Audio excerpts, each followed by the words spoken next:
A vida nunca foi gentil comigo. Meu nome é Almerinda, e se alguém hoje escuta essa história, é porque mesmo ausente, meu coração ainda pulsa por meio das lembranças. Fui mãe de 5 filhos. Criei todos com o suor das mãos calejadas, com o peito cheio de esperança e os olhos quase sempre cansados. Meu marido nos abandonou quando o mais velho, Antônio, tinha apenas 8 anos. Disse que ia comprar cigarros e nunca mais voltou. Deixou apenas uma dívida na quitanda, uma promessa de amor esquecida e 5 bocas famintas para alimentar. Eu, que mal sabia lidar com o mundo, tive que aprender a ser mundo inteiro para aqueles pequenos. Vivi de costuras, lavando roupa para fora, cuidando da casa dos outros enquanto a minha ruía. Meus dias começavam antes do sol nascer e só terminavam quando a última criança dormia. E mesmo assim, meu corpo ainda seguia, adiantando costuras, preparando marmitas para o dia seguinte.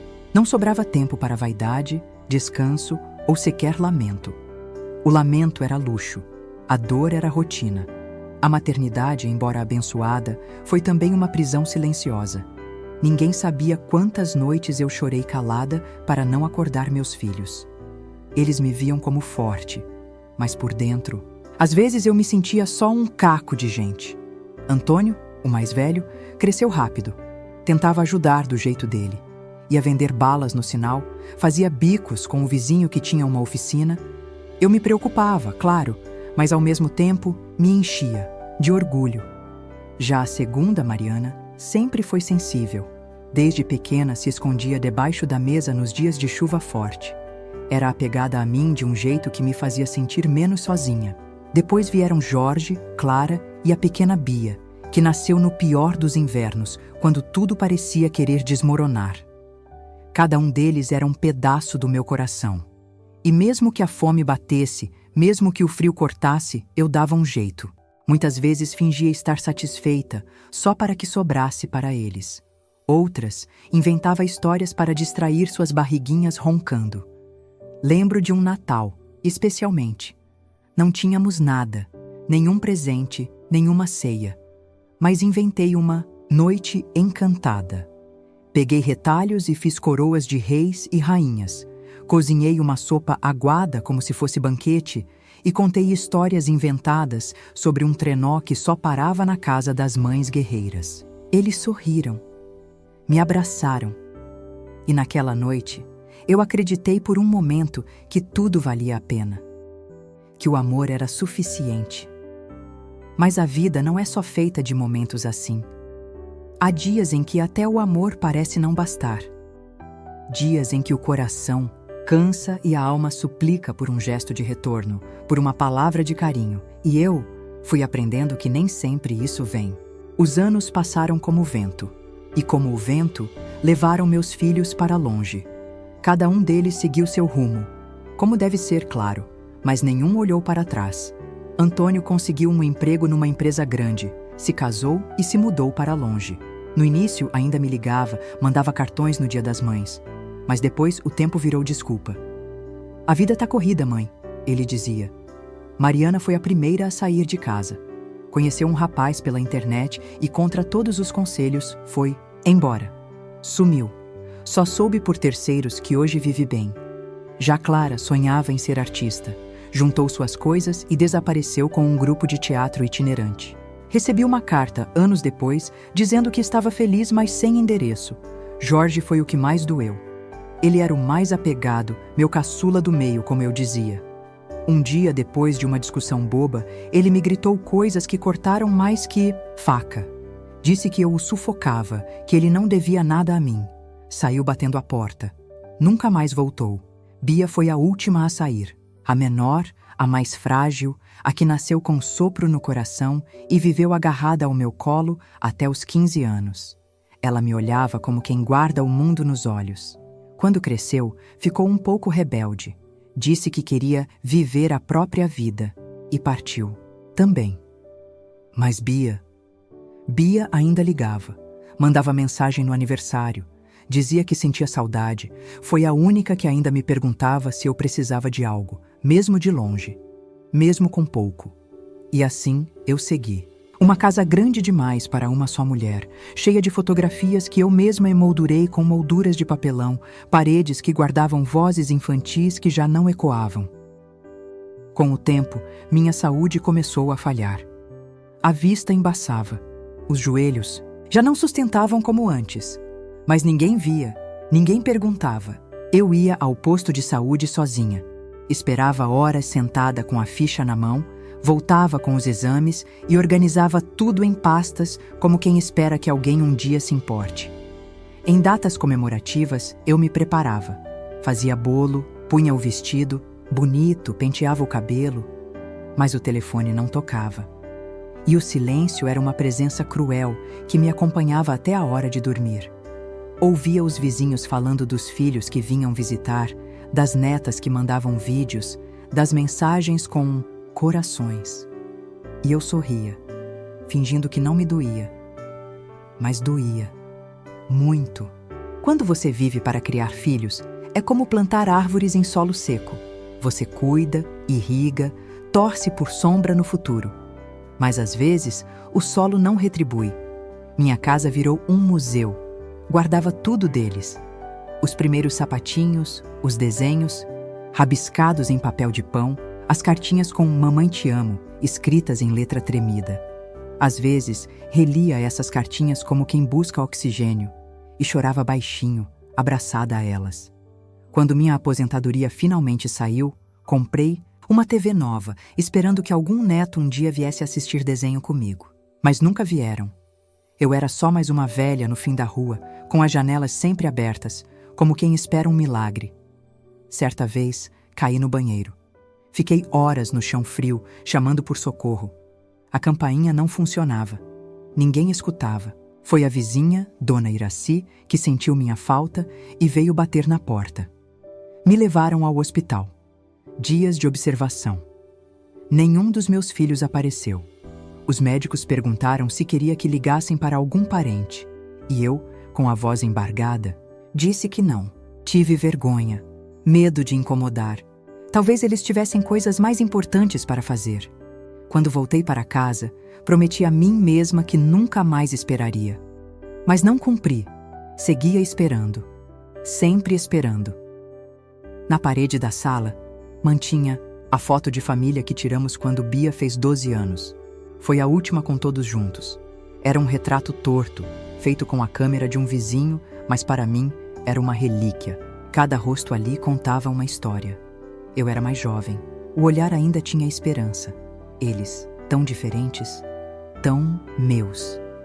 A poeira foi tomando conta da moldura e eu limpava com carinho, como quem toca algo sagrado.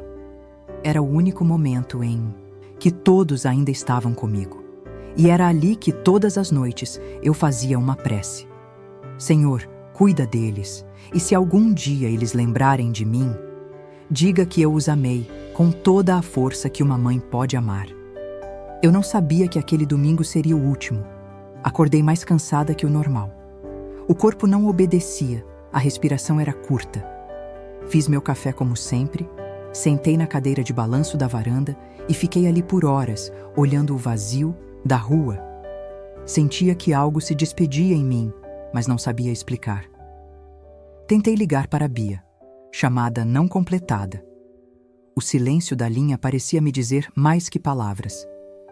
Pensei em escrever uma carta, deixar algumas palavras finais, mas as mãos tremiam. Então apenas fechei os olhos, respirei fundo e pedi perdão a mim mesma por ter vivido tanto esperando dos outros. Dormi ali mesmo e quando acordei, já não estava mais ali. Dizem que Dona Iraci me encontrou ao cair da tarde, sentada, como se apenas descansasse. Disseram que minha expressão era serena, como quem finalmente havia encontrado paz. O médico confirmou que foi o coração. Um coração cansado, sim, mas principalmente partido por tantas ausências. A notícia se espalhou rápido pelo bairro, mas demorou a chegar aos meus filhos. Antônio só soube 3 dias depois, por uma postagem da sobrinha de Iraci. Mariana visualizou a mensagem, mas não respondeu. Clara curtiu a foto com uma florzinha. Jorge nem apareceu. Mas Bia... Bia veio. Ela chegou com os olhos vermelhos, o corpo tremendo. Entrou na minha casa como quem volta ao ventre.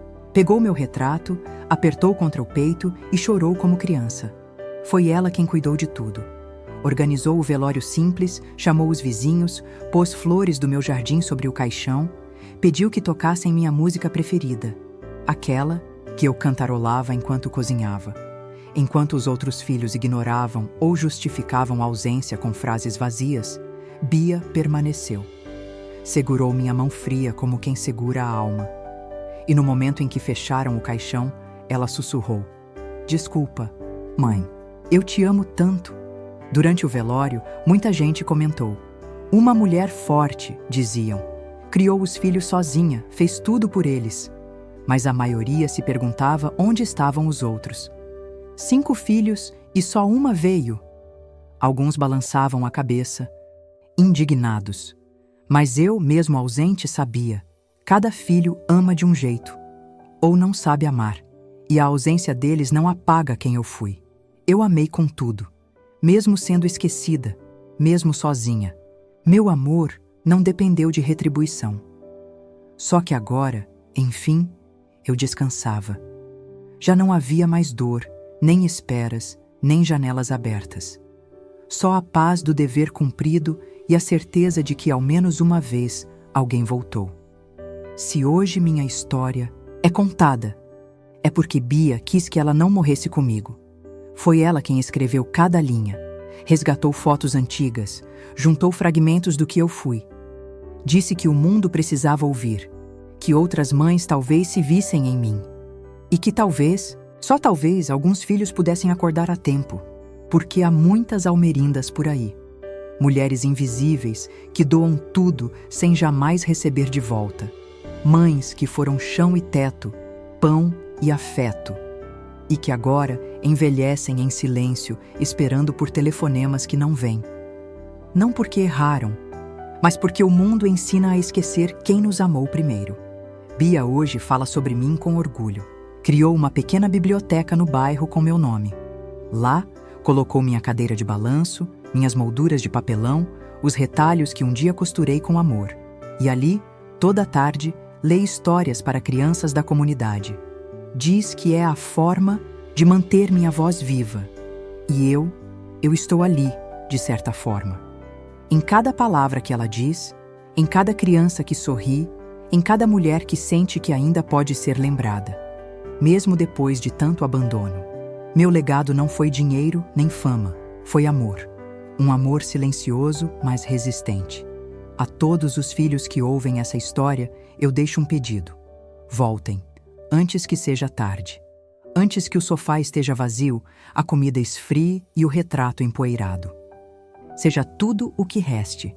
Visitem suas mães, perguntem como elas estão. Abracem, mesmo sem jeito. Digam, eu te amo, mesmo se for com voz trêmula, porque um dia elas não estarão mais lá. E o que fica é o eco da ausência, o arrependimento de não ter voltado a tempo. Eu não quero que ninguém sinta o que eu senti, a espera que não termina, o amor que se dá sem saber se volta. Mas se ainda houver tempo, faça valer. E se você for mãe, como eu fui, saiba que você não está sozinha. Que seu valor não depende da presença deles, mas da sua entrega. Você foi coragem, mesmo cansada. Foi sol em dias de tempestade. E mesmo que não vejam, Deus viu. E o céu guarda cada lágrima que caiu no travesseiro. Eu, Almerinda, fui só uma entre tantas. Mas agora, enfim, sou vós. E minha história, ainda que triste, é também de amor. Um amor que resistiu até o fim. Um amor que, mesmo enterrado, ainda floresce no coração de quem escolheu voltar.